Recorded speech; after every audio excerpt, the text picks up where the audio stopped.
What is up, everybody? Welcome back to another episode of Bitcoin and Markets. Happy Wednesday. Hope you guys are having a great day wherever you are in the world. Today, we are just going to go over a few things about Bitcoin flows. And let me get my list out here again. We're going to go through some charts, gold ETF flows versus Bitcoin ETF flows, the Fed rate monitor tool, and talk about this idea of a bond bear trap that I think is building right now. And lastly, get into CBDCs. There's a lot of discussion going on right now about CBDCs. There was even an article on Zero Hedge, so I was going to read through that a little bit and then see if I can discuss or get across why I think there is such a misunderstanding about what's so bad about CBDCs. A lot of people are worried about the control that it brings governments, but that's just the least part of this whole thing. Okay, the biggest part is that it's a whole new form of money. So I want to try to detail that out. Okay, let's share the screen and get into the episode.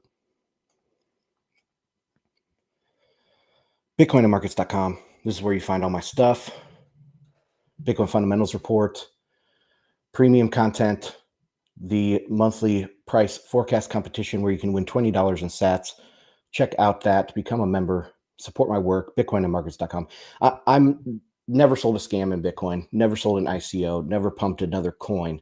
I've been Bitcoin only since the day I started this podcast back in 2016, and I will remain Bitcoin only. So if you want to support honest content that is a little bit out of consensus, pushing the envelope to talk about these subjects in a different way, support my work. Appreciate everybody that supports.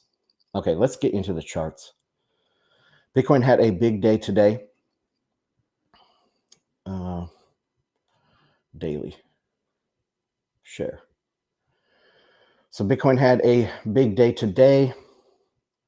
Let's see, we are up 3.8% on the day, crossing 52 at one point and then pulling back. Let's go to the hourly. Check this out. So pushed up here. The high here was 52.93 on Bitstamp, kind of pulled back, or I guess went sideways, didn't even pull back and consolidate at all. Let's check the RSI and stuff. I haven't checked those recently. Daily RSI is very overextended. It's overbought at 80. MACD is going up. No need really to pull up the EMAs because we're way above all of these EMAs. But let's do that anyway. You can see the 50-day in blue, 200-day in gray, and we are way above that. We'll have to see where this goes. The inflows just continue to pile up. The volume for the ETFs today was extremely, extremely high. Seeing some things about OTC desks running dry, and so they're having to go out onto CoinDesk directly. Coinbase directly. Let's bring up the volume here. And hourly, see if we can see a spike. I mean, there was some big hours here. Let's see, 4 a.m., 9 a.m., and 3 p.m. Some big hourlies volumes, but nothing particularly high. Let's see, how much was this? This was almost 2,000 coins here, 2,500 coins here, and 2,000 coins here. So, I mean, if those are going directly buys to the ETF, going over to the OTC desk and the authorized participants are gobbling those up, this is going to start to just be directly put into price. Okay, price is going to be moved by these daily inflows into the Bitcoin ETFs. Okay, let's take a look at a few other macro charts here. We'll do that one last. Let's go to the S&P 500 and go back to the daily. Take this volume off. So big day for S&P 500. We gapped down yesterday with the CPI and we recovered quite nicely today. Every time these things happen, the bears come out and they say, this is a top, this is a top. The Fed is going to stay higher for longer. That's going to cause the stock market to crash. But of course, that's not how things work. The stock market is going up because of the fundamentals in the space, not because of any sort of recycling of monetary policy from the Federal Reserve. So this stock market will continue to go up. This is the pre-recession environment that This happens every single time. If you go back and look at the S&P 500 in recessions, the year leading up to recession is always very positive.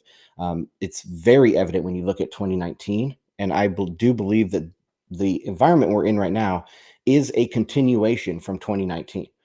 So 2019, we were going into recession, and um, it was short-circuited by COVID. Okay, the natural evolution of the recession was short-circuited by COVID. But we are just picking up where we left off after that 3 years, say, of market disruption. Now we're sliding back into recession again, picking up where we left off in 2019. That's the environment that we find ourselves in. That's the environment that Powell and the Federal Reserve finds themselves in. And hopefully people use these 3 years to learn a little bit about the market, but it doesn't seem like it, because a big gap down from a non-event in the CPI, and then people waving their hands and saying, stock market crash, and then we bounce like this the next day. People haven't learned their lesson. Okay, let's go to oil. Oil is trying to break out. We do have higher lows here. If we draw a line, we do have higher lows, but we have this resistance right here that has not been broken. So let me get the path tool out. So, I mean, it's possible we go something like this and then break out higher. But remember, there's 5 million barrels per day in excess capacity in the world. The U.S. is continuing to produce at the highs. This peak cheap oil has not so far appeared. We're constantly fudded about that the U.S. production cannot possibly continue at these heights or even go higher. But that is what is happening. So overall, you guys know my position. Long term, I'm a bear on the oil price. I think it's going to go down long term with periodic ups, but I don't see it breaking out like anywhere near.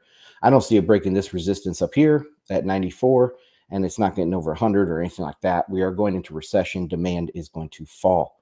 All right, so that's oil. Let's go to DXY. The dollar.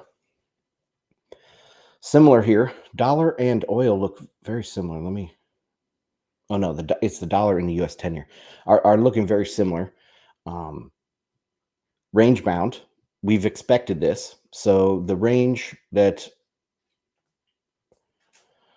kind of expecting is somewhere in here, and as long as it takes, as long as it takes until the next financial crisis, whenever that starts, if that's in third quarter or whatever the case is, it's going to go higher after that. But that is, people are always concerned about the dollar dying.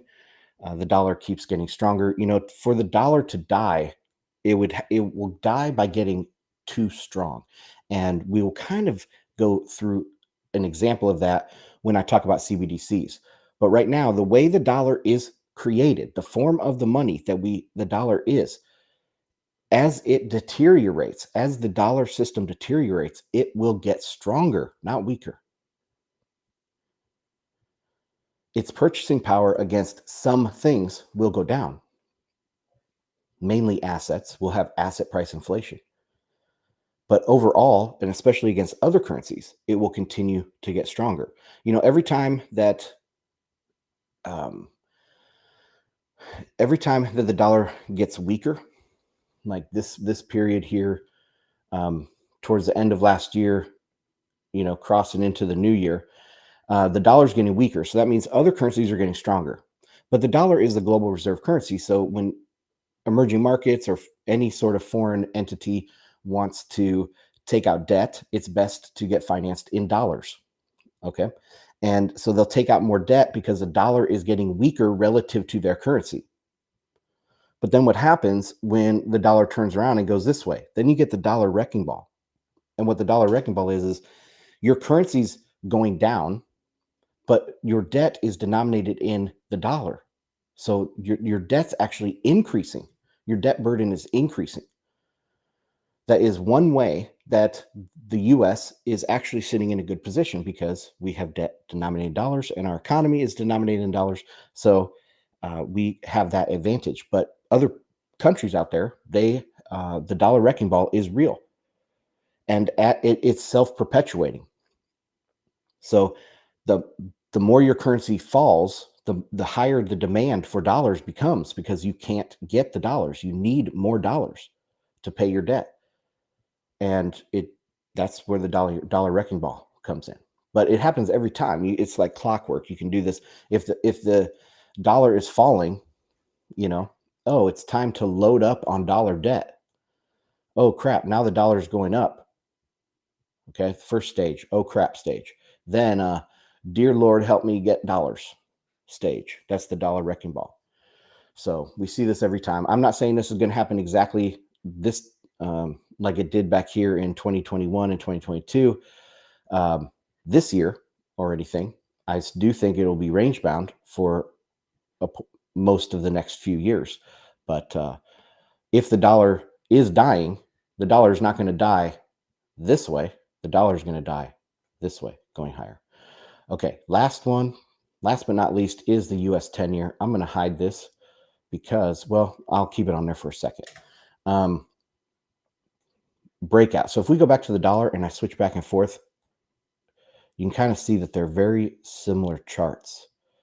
They both broke out higher. But anyway, so this is the 10-year breaking some horizontal levels. And of course, people are saying with the CPI coming in above forecast, people are saying, oh, yeah, Fed's going to stay higher for longer. And apparently the 10-year is saying that as well, or confirming that call. I don't see that. I see that nothing goes up or down in a straight line. And if you zoom out here, I mean, like, let me get circle. Oh my God, higher for longer. Nope, it goes right back down. Oh my God, higher for longer. Nope, it comes back down. So right here, I'm just not seeing that this is sustainable to go up. So to go up, I mean, temporary on over one day, you can see rates going higher on just kind of emotion of the market. But long term, for a sustained move higher, okay? So to get something like we saw last September, October, for a sustained move higher, you need to have the backing of private productive credit creation and private productive economic activity, economic growth. If you do not have that, then the economy cannot support higher rates, and rates will come down. So back to my kind of path forward here. This is what I've been looking at for BM Pro. I do write for Bitcoin Magazine Pro, bmpro.substack.com. Should have one coming out tomorrow. But this was my expectation for the path, because as we were getting into March, I saw a precipitous drop right here in March. And that still could happen, right? That's why I'm talking about this bear trap, because in bonds, a bearish move is going higher, right, for yields, because yields are inverse to price. As yields go up, prices are going down for bonds. So as these tick up here, let's say it goes up to 4.5% or something. Okay, that's the price is going down. But then all of a sudden, boom, we can fall right back down here. So I do think that this is a bear trap for the bond market, and it's not going to end pretty for these guys. All right, so that's that. What else is on my list? Okay, let's go to the Jameson Lopp tweet. Can someone do a wellness check on Peter Schiff? Let's take a look at this chart here. Gold. So these are ETF aggregate flows since the spot Bitcoin ETF. And you can see Bitcoin is just going up and to the right, and gold is going down and to the right. Not a good look for gold. I saw something like, I want to say 2.5 billion have come out of gold, where over the same period of time, like 5 billion have gone into Bitcoin. So it's, for ages, we've said that Bitcoin is going to take monetary premium away from things. So gold For an industrial use of gold, that value, I don't know what it would be if there was no monetary premium, but let's say it would be $100 an ounce. So if there was no monetary use of gold and it was only for industrial uses and jewelry, I guess, but jewelry gets its value from its monetary premium. So if there's only industrial uses for gold, maybe it would be at $100 an ounce. Okay. It's that monetary premium on top of the industrial use case, the industrial utility of gold, that is going to be siphoned away into Bitcoin. And there's all sorts of other things that have a monetary premium. The three functions of money: the store of value, unit of account, and medium of exchange. Anything that has those three functions will have a monetary premium because they're used in a money-like way. They have some form of moneyness. Now, the biggest markets out there, of course, gold and dollars and stuff, right? But also real estate.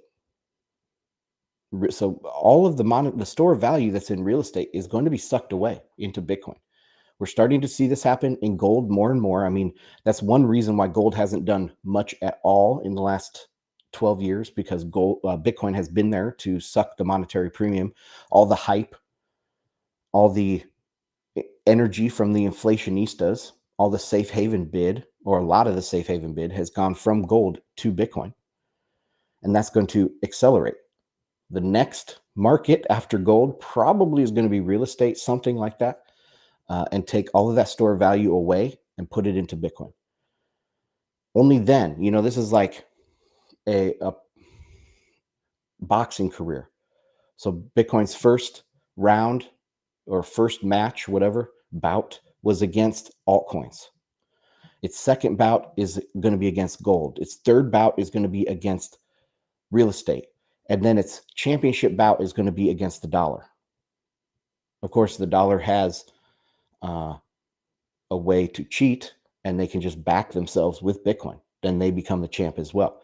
So anyway, I thought that was very interesting. Good conversation to have. All right, next one up here is a Fed rate monitor tool. After CPI came out yesterday, the odds are shifting on when the Fed will hike. Will cut. But this is all part of the bear trap that I was just talking about for the 10-year. So it's a 10% chance of a cut in March. We'll see if that increases as we approach the March meeting, because the March meeting comes out on March 20th. And I believe the bank, what's the acronym? Bank Term Funding Program. I think that ends on the 11th, March 11th. So it has a whole week plus before the meeting that we're going to see some fireworks going on in the banking system. So we'll see how long this stays. But right now, people are looking at this, and this is corresponding with a higher 10-year and stock market going up. And people just think, oh, yeah, the economy's booming, blah, blah, blah, blah. But what they don't see is that this is just the pre-recession period. Nothing goes up or down in a straight line, and they're biting off on this. This is going to be a big bear trap for bond investors. Okay, what about May? May, it's starting to get a little closer, about 40% for a rate cut, 4% chance of 2 rate cuts or 50 basis point cut by the May meeting. But then June is when we get the majority here, 50% for a cut in June. Or total, let's see, what would that be? About almost 80% total chance of a cut. Yeah, 80.1% by the June meeting. And let's see, July 2 cuts is the most likely. So they're pricing in going back into June. And what's interesting about this is back in 2019, Powell cut at the June meeting, right? One of these mid-year meetings. And it looks like that's going to be possibly what he does this time as well, if not in March. Okay, so that's that. Let's go on to the CBDC discussion. So this is from Zero Hedge. CBDC indoctrination has begun. It is from SchiffSovereign.com, Peter Schiff's outlet. And it's, I think one of the signs of somebody who's intellectually honest and intellectually curious is they won't throw the baby out with the bathwater. If you don't agree with Peter Schiff, okay, that's fine. And you can even kind of laugh at when he gets it wrong and everything. But that doesn't mean that everything he does or everything on his website is going to be completely worthless, right? So you can listen to people you don't agree with and take the nuggets of truth and the nuggets of wisdom and learn from, even if they have a 1% of their opinion is worth it. I mean, you got something out of that. So I don't know. I dislike how people in the Bitcoin space just completely cancel no coiners and stuff like that. Maybe I've been guilty of that in the past, but I try not to be. Like Peter Zion is a perfect example. Okay. Um, I've been reading Peter Zion's books for probably 4 years. I don't know exactly, but I thought his analysis was really good, especially his geography and his political or his geopolitical analysis was really good. But where he goes wrong is in money, economics, and Bitcoin, obviously, and politics too. He tries to play himself off as being a center, like liberal, moderate liberal, but he doesn't see anything wrong with vaccine mandates and all that stuff. So, but you can take some of his ideas and not all of his ideas. I hope that makes sense. Okay, let's read through this, of course, from syndicated on Zero Hedge, but from shiftsovereign.com. I imagine life can often feel pretty difficult for today's high school students. On top of dealing with classic teenage drama like homework, hormones, pimples, parents, driving, dating, university selection, and more, students these days have to contend with a host of new challenges. They suffered long periods of brutal COVID lockdowns. And man, I feel so bad for kids, especially like, let's say you were a junior in 2020 and you still didn't go back to school for 2 years. And so you were senior year in high school and you didn't even like hang out with your friends. You didn't have prom. You didn't go on dates. And like, it is brutal.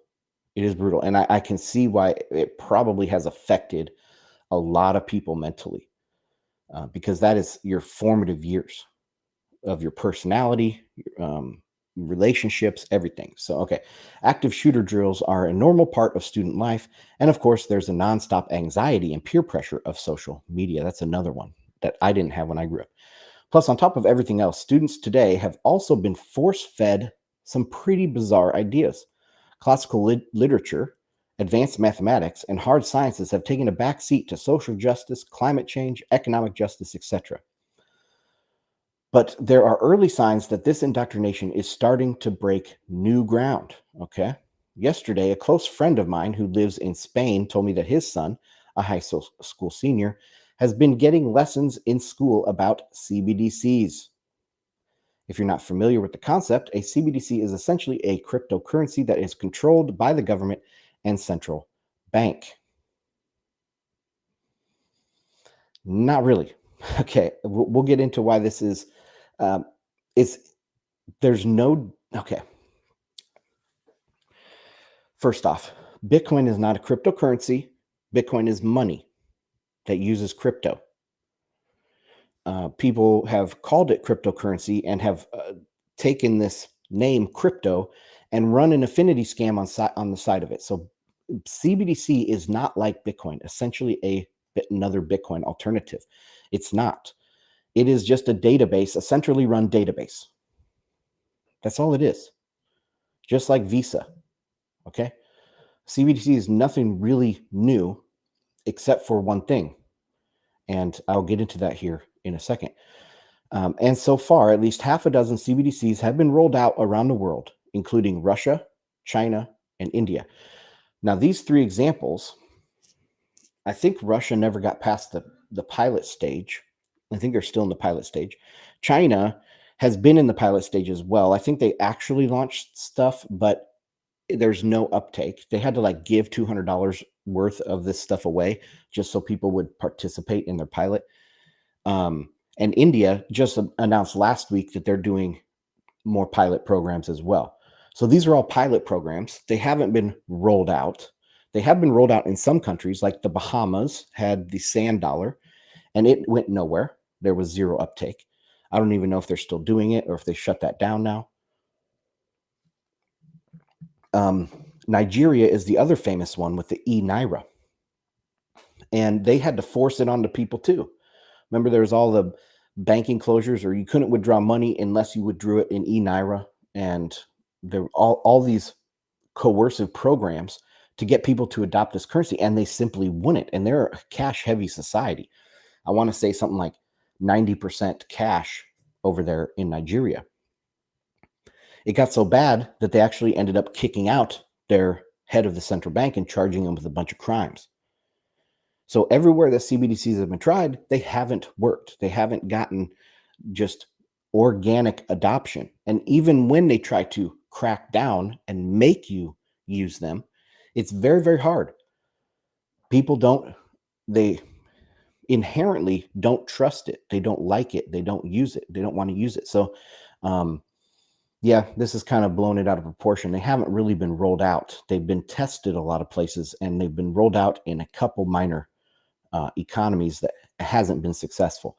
Now governments already have the means to track you and monitor your finances. True, they do. They can force financial institutions and credit card issuers to turn over your entire financial history. They can order banks and brokerage firms to freeze your assets. And if you remember what happened in Canada during the Freedom Convoy protests, Justin Trudeau Castro used his emergency powers to cut protesters off from the financial system. They had no access to their bank accounts, ATMs, or even crowdfunding platforms. We all remember that very well here in Bitcoin. Governments already have the power to do these things, but CBDCs take this power to a much higher level because there is no more middleman. This is the common thing that people are afraid of. And I was telling my guys on Telegram before I hit the go live button that I listened to a George Gammon Spaces yesterday.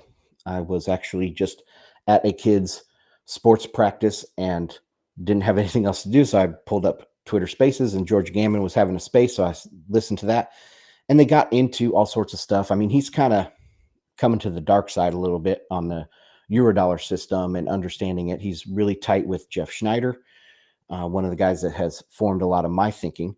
But it is, well, there's shortcomings of Jeff's analysis too. But George Gammon is coming around to the light, I think. Anyways, they were talking about CBDCs at one point, and they spent like 30 minutes talking about CBDCs, and it was all this stuff.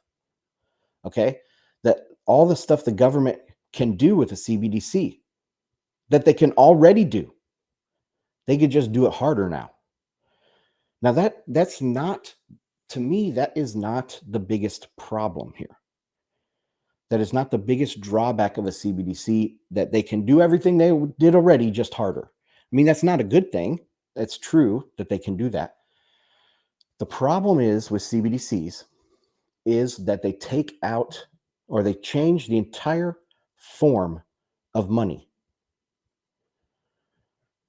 So if you're new to my content, I don't think that we should call what we have today fiat currency. We have a credit-based currency. There's a huge difference. A CBDC is actually fiat. So it's taking and creating a whole new system. So what I wanted to do was bring up this sketch pad and just do a real quick thing. And I'm going to share my screen now with Telegram because we don't have any videos, but I just want to show you guys this. Okay, so here we go. I'll do my best to illustrate what is going on in my mind about fiat currency and credit-based currency. So let me draw a balance sheet, a bank's balance sheet as it exists today, okay? So we have just plain Jane. This is assets, A, and liabilities, and this is a bank. Now, when you print money in today's system, money is printed in the process of making a loan because it's credit-based money. There's nobody that can just print money willy-nilly. Okay. So when you print money, it looks like this. The bank now has a liability and it's a deposit, right? Deposit. I'm doing my best on my handwriting with a mouse. Okay. Deposit. And then the asset side, they also create an asset though. And that's a loan. See this? So there's offsetting assets and liabilities on the bank's balance sheet. And you can do the reverse of this a um, for the consumer or for the borrower. The borrower now has an asset, which is the deposit. It's reverse. And their liability is the loan that they have to make payments on, right? But that is how this works. Assets and liabilities, they are created in an offsetting fashion in a credit-based system. Now, let me show you what fiat money looks like. So we have assets and liabilities, and they print money. All you get is a deposit. Okay. This is very inflationary. There's no corresponding asset. So they're strictly creating new liabilities, new units of currency. That's fiat. So I'll put fiat up here. This is why we don't have a fiat system right now. We have a credit-based system. Man, my handwriting is bad with the mouse. Okay. Now, CBDC, we'll do this one over here. Oh, this is fun. Okay. Asset and liability. Okay. Now, a CBDC is the exact same as a fiat. They just create deposits. Okay. Now, why is this so important? Because it's changing the form of money that we have.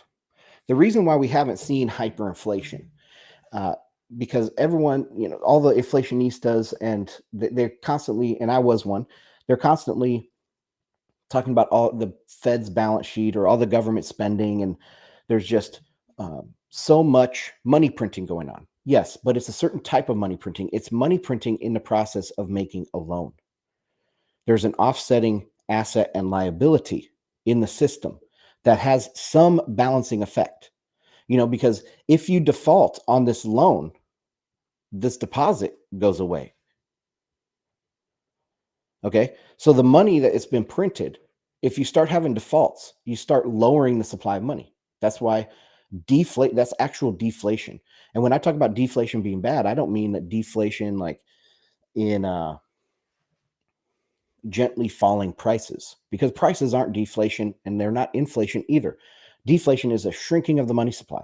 And if the money supply is shrinking because people are defaulting on their loans, which cancel out deposits in the system, shrink chains of collateral and all that stuff, then you have a problem. And one of the reasons why we have all the complexity of all the plumbing in the current system is to keep this from happening. So there's rehypothecation, there's CDOs, there's all these other things. It's to keep this from happening. I mean, and other things too, is to hedge and all that. But that's the bottom line, because this would be deflation. Now, over here in fiat land and CBDC land, you can't do that. It doesn't matter because there's no asset to cancel. So this is hyperinflationary. I mean, it would just go like this. And that's one reason why Lacey Hunt, who is one of the most well-respected economists alive today, he says that the Fed cannot print money. They can't print just assets, okay? The only thing they can print, they can swap liabilities. That's it. So a CBDC, this is the biggest problem. If we get a CBDC, because right now you have all of the things, if we go back to that article, right now they have all of these things. They can see your financial history. They can freeze your bank account. They can do all that. And that's bad. I'm not saying that's good. Okay. But CBDCs will just let them do it harder. That's not the worst thing. The worst thing is that we're changing the form of money to a extremely hyperinflationary money. And the minute this comes in, if it can be forced through the population, okay, if it can be forced through the population and adopted widely, there will be no asset liability balance. It will be all new money and it will be very, very inflationary. It's going to wreck economies. And I don't think that's sunk into people yet. It obviously hasn't, because most of the conversations, like on George Gammon's space, Twitter space, and here this one from Zero Hedge and Peter Schiff's outlet, they think the worst problem is that they can just do everything harder. But okay, so that is what I got for today. I'm going to check the comments here real quick. See what you guys are chatting about, if there's anything. Dex Invictus is here. What's up, man? Any questions, comments, concerns? Pop them in the chat. Going out on Telegram, YouTube, and Rumble. So you guys can subscribe there. Make sure you like, comment, subscribe. If you're watching this later, obviously do the same thing. Okay, let me check Telegram comments if you guys have anything cooking over here. Nope, not seeing anything. All right. One last time. Let's see. Anime says, CBDCs also have technological risks. People don't realize that if they deploy in one level and get hacked, it goes to shit. Yes, there's technological risks. There's technological risks with the current system as well. Ransomware. There's all sorts of ways to get hacked, to steal money. I mean, CBDCs will be not immutable, right? They'll be able to be updated like Tether. They are not immutable. They're not decentralized. They will be able to be updated. So yes, there are technological risks, but it won't be like Bitcoin. You know, if you get somehow somebody finds out your private keys and they hack you and they drain your wallet, you're screwed. But in a CBDC, you won't necessarily be screwed if you're staying within the bounds of, you know, the law, what you're supposed to be doing. I'm not saying that it's a good thing. Okay. I don't think CBDCs are good. I don't think they will even be adopted, really, especially now that we have the ETFs coming and, you know, people are opening their eyes to the power of Bitcoin. And Bitcoin's starting to suck monetary premium from gold. Then it'll take on real estate. Then it'll take on the dollar. You know, I don't see CBDCs getting going fast enough. Dex says Gammon is a clown. I don't think he is. I know there's controversy over his past. I think he's a good faith guy. I don't think he's like a great thinker or anything. I think he has a big platform, relatively big, obviously way bigger than mine. He's more successful at doing macro content than I am. I don't think he's a clown. I just don't think he's like some sort of thought leader. Okay, Anime says, what if someone finds an issuance bug and messes up the whole economy? Yeah, that's a good point. Like they do something and it cascade triggers all the liquidations in the market or something. Yeah, I can see bad things, but you know, I guess it makes the systemic risk higher, is what you're trying to say. And I do agree with that. But we do have systemic risk today as well. There are some checks and balances. There are some circuit breakers and things like that. But yeah, I agree. The systemic risk will increase. Okay, let me go to Telegram, see if they have any comments. No comments yet. All right, guys. Well, I'm going to head out for the day. Thanks for hanging out. Hope you have a good rest of your day. Join me on Friday for my live stream. And also check out bmpro.substack.com. Subscribe there. You know, there's a free tier you can subscribe to that has content come out there as well. It just helps to, you know, people to see that our subs are increasing. We have some big plans kind of in the works there for BM Pro. Don't really want to talk. I haven't had permission to talk about it yet, but we're going to be starting something and something new, and I think it will be great. So anyway, thanks guys. Have a good one.